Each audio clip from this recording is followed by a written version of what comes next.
Kreml on juba 3 korda nädala jooksul avalikult nõudnud Ukrainalt Donbassi loovutamist, et sõda kiiresti lõpetada. Kuid samal ajal kirjutab Financial Times täna, et Vladimir Putin ei kavatse Donbassiga piirduda. Tema tegelikud ambitsioonid on palju laiemad ja ta kiirustab kindlustama vaid vahepealse tulemuse. Ja siin on oluline märkida, et isegi Donald Trump on juba öelnud, et ta ei nõustu sellega, et Ukraina peaks Donbassi Venemaale loovutama. Samal ajal on siseringi allikad teatanud, et Vladimir Putin on kindel, et tema armee vallutab Donbassi täielikult juba sügiseks, ühel või teisel viisil. Minu nimi on Aleksei Petši, arutame seda teemat koos. Aga enne kui alustame, palun tellige see YouTube'i kanal, pange videole like ja jätke selle video alla oma kommentaar. See aitab väga palju kaasa sisu levikule YouTube'is ja olen selle eest tänulik. Ja liituge ka minu Telegrami kanaliga. Selle link on selle video kirjelduses. Niisiis, Kreml teatas täna juba 3. korda viimase nädala jooksul, et Ukraina peab viima väed välja kogu Donbassi territooriumilt, et lõpetada tulevahetus ja jätkata rahuläbirääkimisi.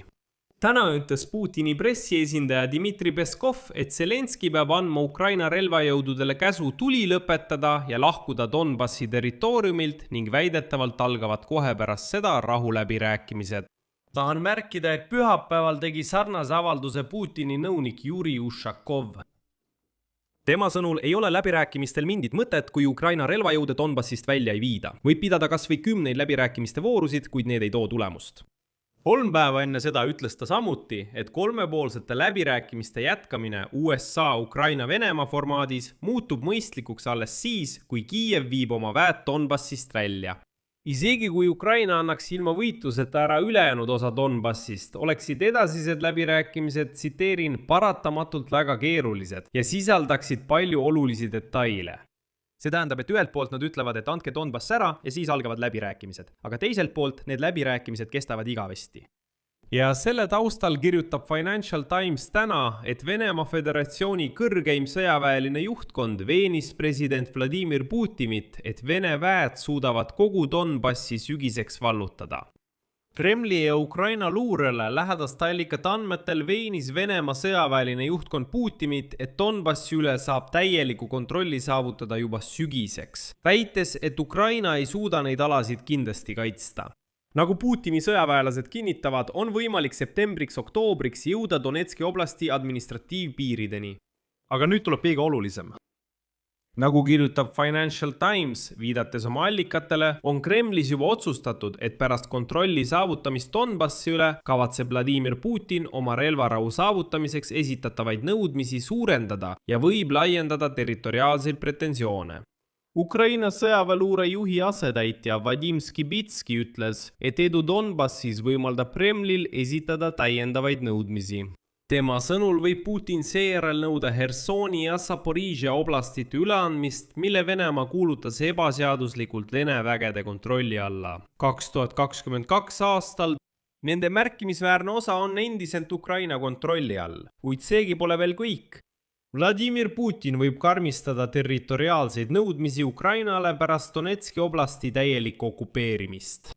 Vene diktaatori lõplikud ambitsioonid näevad ette kontrolli vähemalt Dnepri jõeni ulatuva territooriumi, samuti Kiievi ja Odessa üle.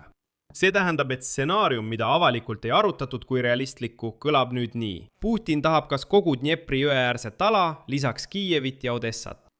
Lõpuks tunnistavad Ukraina ametnikud, et ameeriklased ei ole Venemaa suunal mingit edu saavutanud. Kõik, milles oli võimalik kokku leppida, on juba tehtud. Seega pole läbirääkimistel tegelikult mingit mõtet. Läbirääkimised teatusid sisuliselt pärast viimast vooru veebruaris. Financial Timesi allikad märgivad, et Ukraina võimud peavad oma positsiooni vähem haavatavaks Washingtoni survele. Pärast olukorra stabiliseerumist rindel ja suutlikkust anda lööke Venemaa territooriumi sügavusse. Ja Moskva on endiselt keskendunud võidule rindel, taotledes maksimalistlikke eesmärke. Ja tema teod ei näita valmisolekut tõelisteks läbirääkimisteks. Ja mis meil siis lõpuks on? Ühelt poolt kirjutab Financial Times, et Vladimir Putin isiklikult blokeerib kõik variandid konflikti külmutamiseks praegusel rindejoonel. Teiselt poolt nõuab Kreml avalikult, et Ukraina lahkuks kõigepealt Donbassist ja alles siis algavad läbirääkimised. See tähendab, et läbirääkimised on võimalikud ainult alistumise tingimusel. Vabandust, aga see ei ole läbirääkimispositsioon. See on nõue tunnistada kaotust. Mida see tähendab Donald Trumpi jaoks muide, kes on praegu Pekingis? Ta lendas sinna Ukraina rahuagendaga. Ta tahab näidata, et ta justkui saavutab edusamme. Aga Financial Times ütleb, et ei Vene ega Ukraina pool usu Trumpi vahendamisse. Kõik. Ei üks ega teine pool ei oota oluliste rahuläbirääkimiste taasalustamist USA vahendusel, isegi pärast Lähis-Ida sõja lõppu. Viimased 2 kuud räägiti, et Trump on lihtsalt teise küsimusega hõivatud, aga nüüd ütlevad kõik pooled, et isegi pärast sõda Iraaniga on ebatõenäoline, et Trump kuidagi aitab. Trump lendas Pekingisse, et paluda Xi Jinpingi abi Iraani küsimuses ja samal ajal võib-olla tõstatab ta ka Ukraina teema. Aga seni, kuni Vladimir Putin arvab, et ta võtab kogu Donbassi sügiseks enda kontrolli alla, ei ole tal vähimatki stiimulit kompromissile minna. Seetõttu on loogika lihtne. Milleks täna kokkuleppele jõuda, kui sügiseks võib rohkem saada? Aga siin on lõpuks tekkinud vähemalt mingi niidiots. USA president vastas eile ajakirjanikega suheldes eitavalt küsimusele, kas tema ja Venemaa presidendi Vladimir Putini vahel on kokkulepe, et kogu Donbass peaks minema Venemaale.